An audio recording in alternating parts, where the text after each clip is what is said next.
साथियों,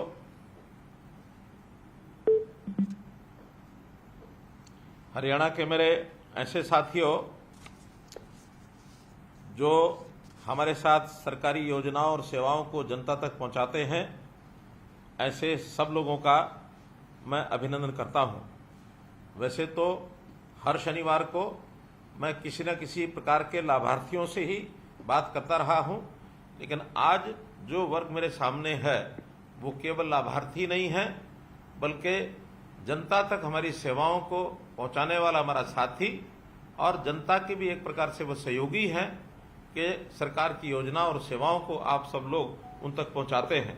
मैं आपका हार्दिक स्वागत और अभिनंदन करता हूं। मित्रों, जैसा हम जानते हैं कि हरियाणा सरकार पिछले 8.5 वर्षों से गुड गवर्नेंस के नाते से अपनी योजनाओं को लोगों तक पहुंचाने के लिए एक विशेष कार्यक्रम के माध्यम से हम आगे बढ़ रहे हैं। डिजिटलाइजेशन का ये एक मौका है और इस डिजिटलाइजेशन के माध्यम से हम अपने सारे ही कार्यक्रम ई गवर्नेंस के रूप में लोगों तक पहुंचाते हैं। इसी काम के लिए हमने CSCs को चुना है ताकि हमारे सब विभागों की लगभग 550 सेवाएं आप लोगों तक पहुंचा सकें। मित्रों, इस काम में जो सफलतापूर्वक आप ये सब काम कर रहे हैं, इसमें एक सिस्टम का हम सब उपयोग कर रहे हैं। उस सिस्टम को बनाने के लिए केंद्र सरकार से ये CSCs का प्रोग्राम ये बहुत ही लाभदायक हुआ है। आप लोग अपने भी धनोपार्जन के लिए, अपने भी एक प्रकार से रोजगार के लिए इस काम को जब अपनाया था तो शुरू में ऐसा लगता था कि ये सेवाओं के माध्यम से आप उतना पैसा शायद अर्न नहीं कर सकेंगे। हमने कुछ सरकारी सेवाएं भी आपको उस समय दी थी, लेकिन धीरे धीरे इन सेवाओं का जैसे जनता उपयोग करने लगी तो उसके जो चार्जेस थे उसका सीधा सीधा लाभ आपको भी होने लगा। और जो मेरी जानकारी है, लगभग 50,000 से लेकर के 1 लाख रुपए तक भी मासिक कमाने वाले और हमारे CSC सेंटर्स हैं। ऐसे मौके पर कभी कभी हमको शिकायतें भी मिलती हैं कि जो निश्चित चार्जेस तय किए गए हैं, कभी कभी उनसे ज्यादा चार्ज लेने की भी बात कुछ लोग करने लगे हैं। मैं मानता हूं कि सब लोग ऐसे नहीं होंगे, लेकिन कुछ CSC से ये शिकायतें प्राप्त हुई हैं। इसके लिए मेरा निवेदन है, क्योंकि जो जनता इससे लाभान्वित होने वाली है वो गरीब जनता है और उस गरीब जनता से जितना पैसा निर्धारित किया गया है उतना ही लेना चाहिए। उससे ज्यादा पैसा उससे हम नहीं लेंगे और निश्चित रूप से इससे आपका भी मान सम्मान बढ़ेगा। डिजिटल इंडिया का ये जो अभियान है, प्रधानमंत्री नरेंद्र मोदी जी के माध्यम से जो गति पकड़ी है, इसका उल्लेख न केवल अपने यहाँ देश में है, बल्कि दुनिया के देश भी ये मानने लगे हैं कि इस गति से जो डिजिटल इंडिया का अभियान आगे बढ़ रहा है, बहुत से देश तो इसके ऊपर अध्ययन करने के लिए भी आगे बढ़े हैं। प्रधानमंत्री नरेंद्र मोदी जी ने पिछले साल जुलाई माह में जो डिजिटल इंडिया सप्ताह का शुभारंभ किया था, उस समय उन्होंने कहा था कि digital India ease of living और ईज ऑफ डूइंग बिजनेस को मजबूती देने वाला है। इस कार्यक्रम के अंतर्गत हमने नए नए प्रयोग शुरू किए। एक प्रयोग अभी परिवार पहचान पत्र ये हमने किया है और इस परिवार पहचान पत्र का जो लाभ है हरियाणा की जनता को जैसे मिल रहा है, इसकी चर्चा दूसरे प्रदेशों में जब हुई तो उन्होंने भी इसको अध्ययन करने के लिए हमारे पास आने लगे हैं। बहुत प्रदेशों ने अपने यहाँ इसको रेप्लिकेट भी किया है, परिवार पहचान पत्र को भी बनाने लगे हैं। न केवल देश में बल्कि बाहर से भी लोगों की एक जानकारी लेने की इच्छा जगी है कि परिवार पहचान पत्र क्या है। इस परिवार पहचान पत्र के माध्यम से हमने लोगों के राशन कार्ड बनाए, हमने लोगों को आयुष्मान भारत की योजना का लाभ पहुंचाया, हमने वृद्धावस्था पेंशन ये लोगों की अपने आप बने। 60 वर्ष की आयु के बाद व्यक्ति थोड़ा लाचारी का जीवन व्यतीत करता है तो उसको कहीं भी सरकारी दफ्तरों में चक्कर न काटने पड़े, कोई दरखास्त न देनी पड़े, कोई दस्तावेज लेके न चलना पड़े, तो उसको अपने आप घर बैठे 60 वर्ष के होने के बाद पेंशन देने का काम ये हमारा सेवा विभाग वो कर रहा है और इससे हमारे जो लाखों लोग इससे लाभान्वित हो रहे हैं। हमने चिरायु हरियाणा आयुष्मान भारत के साथ जोड़ करके आगे किया और इसका रजिस्ट्रेशन जो प्रारंभ कराया है, जो आपके माध्यम से भी सब हो रहा है, इसमें 75 लाख लोगों का और एक प्रकार से आयुष्मान चिरायु योजना के कार्ड ये बनाए जा चुके हैं। इसके साथ निरोगी हरियाणा योजना ये भी हमने शुरू की ताकि हर गरीब परिवार के सदस्य का उसकी जो जांच है वो जांच भी अस्पतालों के माध्यम से, हमारे डिस्पेंसरी CSCs उनके माध्यम से जांच होनी शुरू हो, ताकि उसके टेस्ट, एक उसका जो स्वास्थ्य कार्ड है उसके आधार पर वो बनना शुरू हो, और उसका रिकॉर्ड हर व्यक्ति के इलाज के समय उसका स्वास्थ्य कार्ड का जो रिकॉर्ड है, डाटा है, वो काम आएगा, ताकि उसको प्रारंभ में ही इस जांच के माध्यम से जो लाभ होता है उसका भी एक उल्लेखनीय योगदान आपका है। तो हम लोग धीरे धीरे ऐसे BPL परिवारों को ये जो सब लाभ पहुंचा रहे हैं, इन लाभ को पहुंचाने में अपना अपना जो योगदान है। हमारे यहाँ एक कल्पना की गई है कि सरकारी योजनाओं का लाभ सबसे पहले गरीब व्यक्ति को मिलना चाहिए। इससे पहले क्या होता था कि योजनाएं तो गरीब के लिए बनती थी, लेकिन उसका लाभ उठाने के लिए गरीब को छोड़ करके बाकी लोग जो थोड़ा दबंग वृत्ति के होते थे, जो योजनाओं का लाभ उठाने में बहुत ही माहिर होते थे, वो सब जाकर के योजनाओं का लाभ उठाते थे और गरीब आदमी पंक्ति में खड़ा रह जाता था। लेकिन अब चूंकि हर निश्चित व्यक्ति को उसका लाभ, ये अंकित है कि इसको क्या मिलेगा, उसको सूचना दी जाती है कि ये लाभ आपको मिलेगा।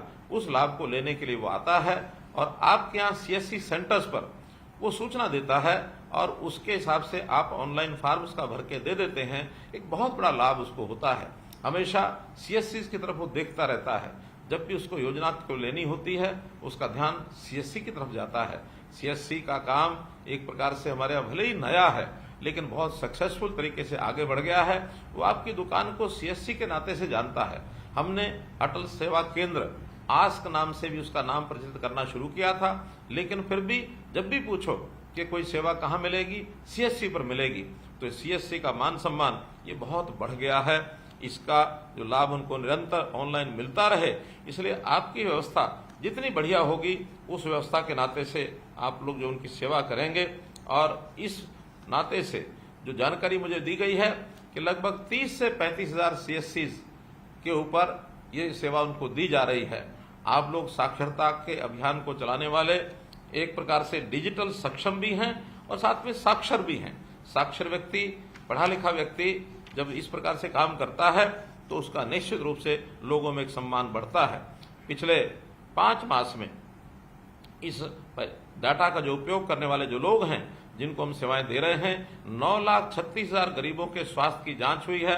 62 लाख लोग lab test, 62 lakh lab test ये सब किए गए हैं। तो ये सब आखिर तो इस हिसाब से हुआ है। परिवार पहचान पत्र के हिसाब से जन्म मृत्यु इसका पंजीकरण भी हमने किया है, ताकि जन्म और मृत्यु का जो पंजीकरण करने के बाद जो परिवारों का डाटा है वो रियल टाइम बेस्ड उसकी संख्या ये हमारे पास होती है। बच्चे 0 to 6 ये जो बच्चे हैं, इनका हम अलग से हमारा जो WCD डिपार्टमेंट है उसके माध्यम से उनकी चिंता करते हैं, उनका ख्याल करते हैं। 6 से लेकर के 18 वर्ष तक की आयु के जो बच्चे हैं, उनका स्कूल की शिक्षा में उनका कितना दाखिला किस स्कूल में हुआ है। कुछ बच्चे जो न प्राइवेट स्कूल में जाते हैं, न सरकारी स्कूल में जाते हैं, आखिर उनकी तलाश करना ये भी हमारे लिए इसी के माध्यम से संभव हो पाया है। इसी प्रकार जो 18 साल से 25 साल के युवा हैं, ये हायर एजुकेशन का डिपार्टमेंट उसको जो है ढूंढता है, उसको एजुकेशन के नाते या स्किलिंग के नाते उसको काम में लगे, ये प्रेरणा दी जाती है, ताकि बड़ा होकर के अपने व्यवसाय को वो कर सके। इसका भी उसको जो लाभ है इसी परिवार पहचान पत्र के माध्यम से मिलता है। इससे ऊपर भी व्यावसायिक लोग, जो लोग 25 साल से 40 साल तक के हैं, जो एक प्रकार से युवा और यानी एंटरप्रेन्योरशिप में अपने योगदान को आगे बढ़ा रहे हैं, उनका ध्यान भी हमारा जो युवा और यूथ एम्पावरमेंट का जो डिपार्टमेंट है वो उसको ध्यान रखता है। 40 वर्ष से लेकर 60 वर्ष से ऊपर के लोग, सेवा विभाग इनकी चिंता करता है, ताकि उन लोगों की कोई समस्या है उसको भी हम ध्यान रखें। उनकी पेंशन बनी है अथवा नहीं बनी है, इसकी हम चिंता करें। उनको राशन मिल रहा है कि नहीं मिल रहा है, उनको आयुष्मान कार्ड का लाभ मिल रहा है कि नहीं मिल रहा है, ये सब चिंता सेवा विभाग करता है। और जो जो सेवाएं उनको मिलती हैं, आखिर तो उनको अप्लाई करने के लिए हमेशा ये कहा जाता है कि जाइए अपने गांव की, मोहल्ले की जो CSC है वहां जाकर के आप अप्लाई करिए, और अप्लाई करने के बाद ऑनलाइन सेवा सब पहुंच जाती है। अभी पिछले 2 महीने से मैं जनता की सेवा के लिए जन संवाद के कार्यक्रम कर रहा हूं, और जन संवाद के कार्यक्रमों में मुझे ढेरों कागज मिलते हैं, ढेरों शिकायतें जो आती हैं, उनको सबको एक प्लेटफॉर्म पर ला करके जन संवाद पोर्टल में हम डाल देते हैं और उस जन संवाद पोर्टल से वो सारी जो जानकारियां हैं विभागों को पहुंचती हैं। विभाग उसको निश्चित समय में हल करता है और हल करते समय हर एक एप्लीकेशन की ट्रैकिंग ये जब होती है तो उस व्यक्ति को जो कंप्लेनेंट होता है उसको भेजी जाती है ताकि उसको पता रहे कि मेरी जो दी गई कंप्लेंट है उसका स्टेटस क्या है। ये सब डिजिटलाइज्ड सर्विस होने के नाते से यहाँ तक जो है हम सब कर पाए हैं। तो मैं तो यही कहूँगा कि चाहे व्यक्ति को राशन कार्ड चाहिए, चाहे उसको चिरायु अथवा आयुष्मान कार्ड चाहिए, बिजली या पानी का बिल भरना हो, आयकर भरना हो, वाहन बीमा भरना हो, जीवन सुरक्षा बीमा हो, गैस बुकिंग हो, ये आदि सब सुविधाएं एक ही छत के नीचे मिलती हैं और इनमें से बहुत सी सुविधाएं सीएससी सेंटर्स के माध्यम से भी उनको उपलब्ध कराई गई हैं। अभी तक ये जितने भी प्रोग्राम चले हैं और सीएससी के माध्यम से आपके द्वारा जो हुए हैं, अभी तक 1,72,40,000 ट्रांजैक्शन ये सीएससी के माध्यम से हो गई है। तो इतनी बड़ी संख्या में आप जो सब काम करते हैं, हमारी गवर्नेंस को स्मार्ट गवर्नेंस बनाने के लिए आप उपयोगी हैं। स्मार्ट गवर्नेंस यानी वो सिंपल है, वो मॉरल है, वो अकाउंटेबल है, रिस्पॉन्सिबल है एंड ट्रांसपेरेंट है। यानी इसी को मिलाकर के एक स्मार्ट गवर्नेंस, और स्मार्ट गवर्नेंस तभी मिलती है जब ये सब चीजें डिजिटलाइज तरीके से गवर्नेंस के माध्यम से, सुशासन के माध्यम से लोगों तक पहुंचे। तो इस सेवा का जो आप लाभ दे रहे हैं लोगों को, एक क्लिक से लोगों को जो डिलीवरी मिल रही है, इसी कारण से हमारी सरकार के बारे में कहा गया है कि ये सर्विस डिलीवरी की सरकार है।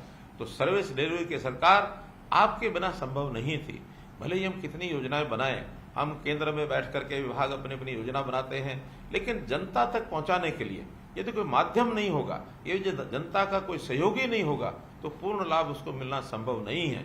तो आप जहां सरकार के साथी हैं, हमारे साथी हैं, वहां जनता के सहयोगी हैं। तो इस सहयोग के रूप में आप जो लगातार काम कर रहे हैं, इसके लिए मैं आपको बहुत बहुत बधाई और बहुत बहुत आभार प्रकट करूंगा कि इसी प्रकार से आप काम करते रहें। प्रधानमंत्री जी के डिजिटल इंडिया के इस अभियान में मैं कहूंगा कि आप वास्तव में डिजिटल मित्र हैं और डिजिटल ये जो तकनीकी क्रांति है इसके आप योद्धा भी हैं। आप इसी प्रकार से उत्साह बनाए रखें और लोगों का भी उत्साह बना रहे और इन सब सेवाओं का लाभ लोग ले सकें, इसका प्रचार प्रसार भी आप अवश्य करें।